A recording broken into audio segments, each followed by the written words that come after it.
Hello again and welcome to the Warhammer 40k Imperial Guard Tactics video. Now before we get into today's video, I'd like to say a huge thank you to Daniel Hartshorn for sending in these amazing pictures of his Death Court of Krieg. These models look absolutely fantastic. Really love the classic grungy, muddy, trench warfare style to your paint scheme, Daniel. Absolutely, I think you've done these models justice. So thank you for sending these pictures in. If anyone else has got any cool pictures they want to share with me to use in my videos, then please post them on my Facebook page. There will be a link down in the description below. Now, without further ado, let's get into today's video. And what we're going to be talking about today is competitive 40k. Specifically, we're going to be looking at the issue of balance and what is the problem. Well, I say problem, but we'll use that word. What is the problem with competitive 40k at the moment? Okay, because I'm going to make a statement now which might seem at odds with what I've been talking about previously, and I might raise a few eyebrows. But I'm going to say that I feel that 8th edition is actually fairly well balanced. Okay? Now, I know some of you are going to say, but Mordian Glory, you're always going on about power creep and, competitive bullshit and all this kind of stuff. Well, that is true. But at a normal level, and by normal level, I mean beer and pretzels, semi-competitive, semi-casual 40k, playing it with your friends, playing it down at the local store.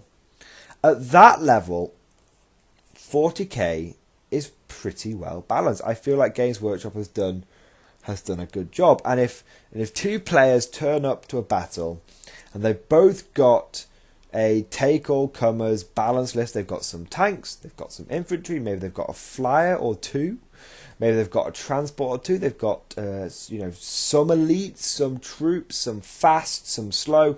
If they have a relatively normal balanced list, then when those two armies fight each other, it will be a very fun game. And especially if each faction is taken in isolation, so you have pure Imperial Guard versus pure Blood Angels, or pure Eldar versus pure Tau, for example. When these lists are taken in a normal way, and when 40k is played as intended by Games Workshop, I find that most games are relatively balanced. It doesn't require a huge social contract as was typically required in sort of 6th and 7th edition. But if both players just turn up with a normal list, they just say, we're going to play competitive today. No, let's play normal. Okay, and if both players turn up with that, then you will have closely fought games. You will have games which go back and forth, and it will just be fun. And the winner is, it could be anyone's game. That, I feel, Games Workshop has got right. That is what they have got right. And even though Guard have been nerfed heavily over the course of the of 8th edition, I feel like now Guard in mono-faction versus mono-faction, or little bit of soup, not complete soup, maybe an Imperial Guard army with a little bit of space, with something like that. That kind of battles, they've got it right. They've balanced it there. Generally speaking, they've got it balanced there. However, my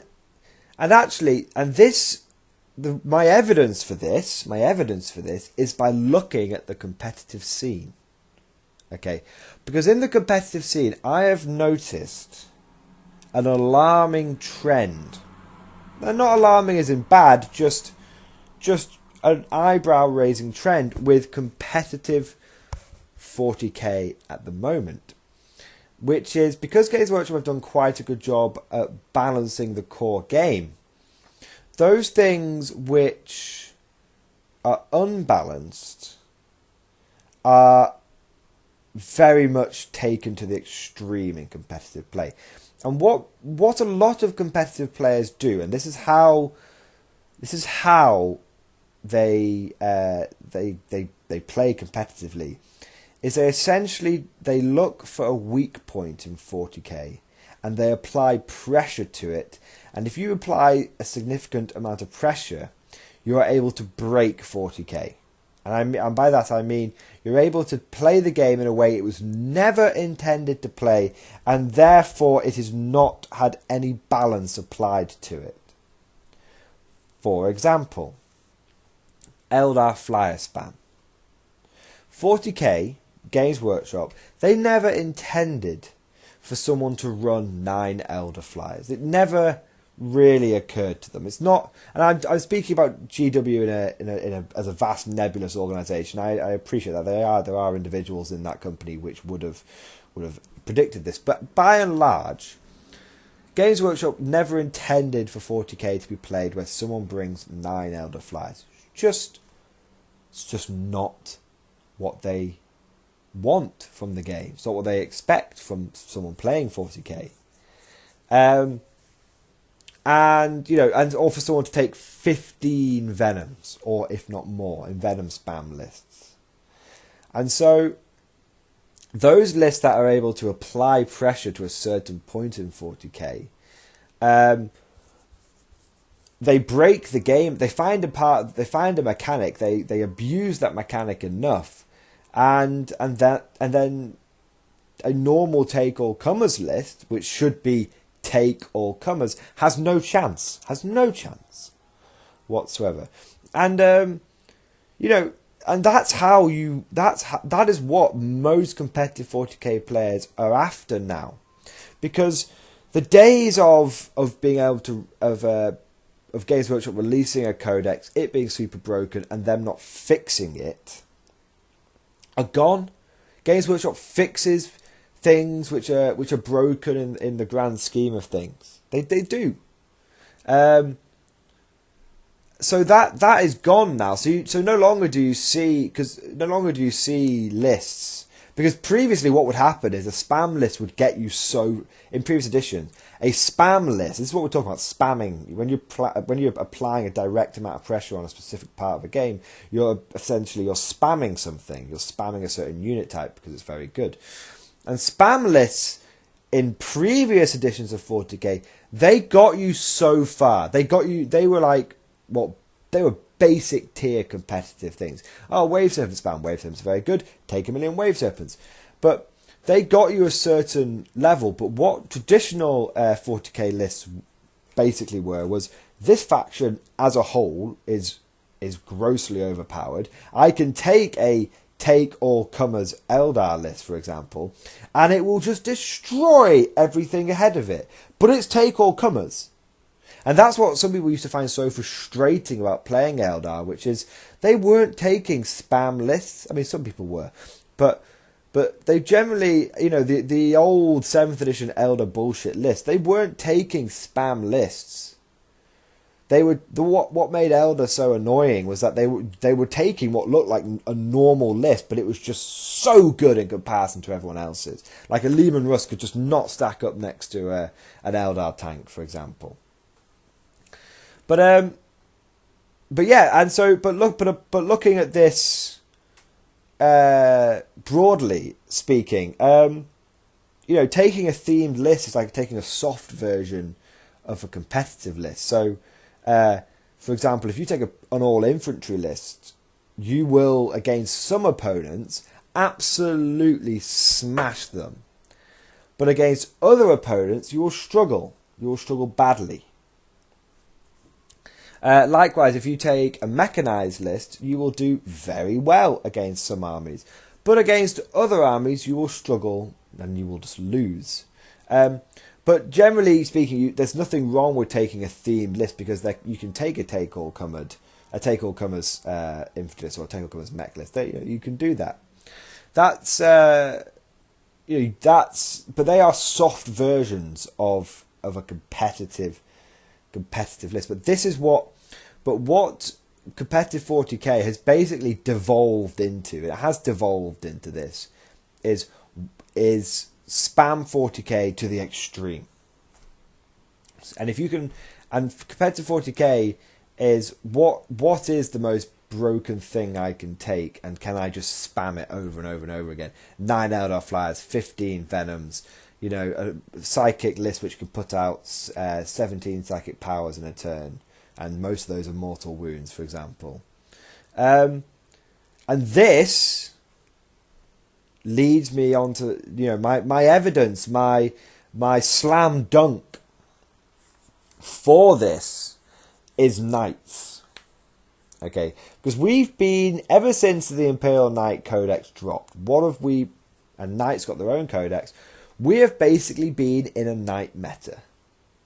And now Chaos Knights have dropped, and we are going to continue to be in a Knight meta. Because what do Knights do?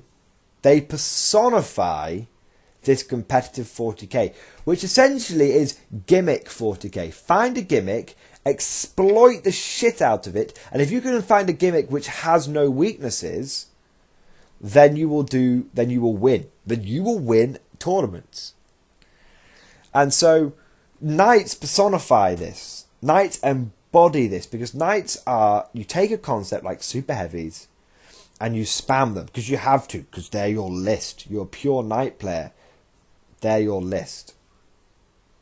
And so Knights can do everything, and that's why everyone gets cheesed off with facing them, because they have to be able to do everything, because that's their thing, and that's why people hate facing Knights, because they take a faction, they take a part of the game which is super heavies, and they apply pressure to it, and they break 40k. And if you have someone, you will never ever, a player who brings a take-all-comers normal list will never ever beat a Knight list. Hands down, no questions asked. They will never beat them, because one player is playing the game in a balanced, as intended format, and one player has found a weakness in the system, and his entire list is evolved around, is built around breaking that part of the game. And so the take-all-comers player has a bit of anti-tank, but he also has a bit of anti-infantry. And so if the Knight player removes the enemy's anti-tank, then there is nothing, that the anti-infantry is wasted. It can't do anything. And this is the final point to finish on, which is those spam lists in competitive 40k, which have only upsides but no downsides, because typically what happens with let's take pure infantry for example. If you take a pure infantry list, whether it be orcs or nids or guard, then you will, against a lot of opponents, against the majority of opponents, you'll absolutely smash them. But you will then come across, let's say you're playing 5 games at a tournament. One of those games, you will come across someone who just has a list which is just designed to beat yours. It's just your anti. And it just kills you. It just kills you. And the top list, which is kind of what's meant to happen. If you spam a certain thing, you're meant to be weak against certain things. And the top lists out there are able to have their cake and eat it. They are able to apply that gimmick, apply that pressure, but have none of the downsides. None of the downsides. 9 Eldar Flyer lists are a very good example of this. They have all the firepower, they have all the durability, they've got all the maneuverability and map control, and the opponent has to kill them, because if he doesn't kill them, then the Flyers will just destroy them. And they have no weakness. You might say, oh, but you can kill the infantry. You're never going to kill the infantry, because it's going to be Rangers.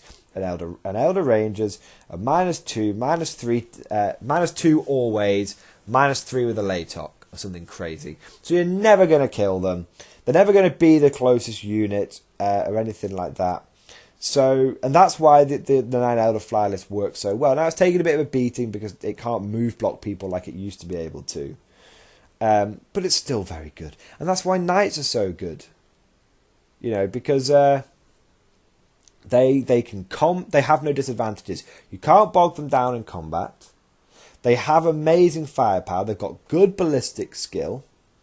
Even if they degrade, you can A, repair them, and B, have them fighting at full strength. Even if you kill them, they can get back up. Even though other Titanics cannot get the benefit of cover from like prepared defences, they can via Knights of the Cog and Shroud Psalm. They have great board control because they are fast. They're moving 12 inches a turn. They are able to easily, they can fall back and shoot and charge. Knights have no weaknesses. None. Zero. Nil point. Knights have no weaknesses. The only thing that I think could beat the current top knight lists and Elder Flyer lists is a 240 neophyte list. That I personally think that is the next meta breaking thing. If someone can do that, that will absolutely devastate the current meta. That would be meta breaking. I have a video that's coming out on that list. It's coming out next week, so sorry to blue balls you, but you're going to have to wait until next week to get that reveal. So, what do you guys think? Have I pretty much described the current competitive state of 40k and what I would say is the problem with it? Because those factions, because the problem is that how can Games Workshop balance it? How can Games Workshop balance it? I think a way you would bring immediate balance to the game, and it sounds crazy, not immediate balance, but the first step on the road would be mono-faction only in competitive play. Narrative play, do what the hell you want. But in competitive matched play, you should have to be mono-faction. If you are not mono-faction across your entire army list, if you don't want to outright ban it, if you are not mono-faction across your entire army list, then you do not gain any traits, any regiment traits, any chapter tactics, any craft world traits, any doctrine imperatives, whatever it is, forge world traits, none of that. If you are not mono-faction across the whole list, you cannot gain any traits whatsoever. That is the way I think you should do it, and you should or go even further and go no soup. But I don't think Games Workshop will go no soup, so this would be my counter to it, which is if you're not going to go no soup, fine, but just make it so that soup never gets any bonuses whatsoever. And I think that would start bringing a bit of balance. You'd still have Imperial Knights would still be a big problem, right? They would be, but you would bring a lot of balance to the rest of the meta, and then you could tackle Imperial Knights on their own. What do you guys think? Am I off the mark or am I on the mark? Please leave lots of comments below, and of course, I'll see you guys next time. Last thing to say. What do you think would be a good gimmick list? Thank you for listening, and of course, I'll see you guys next time.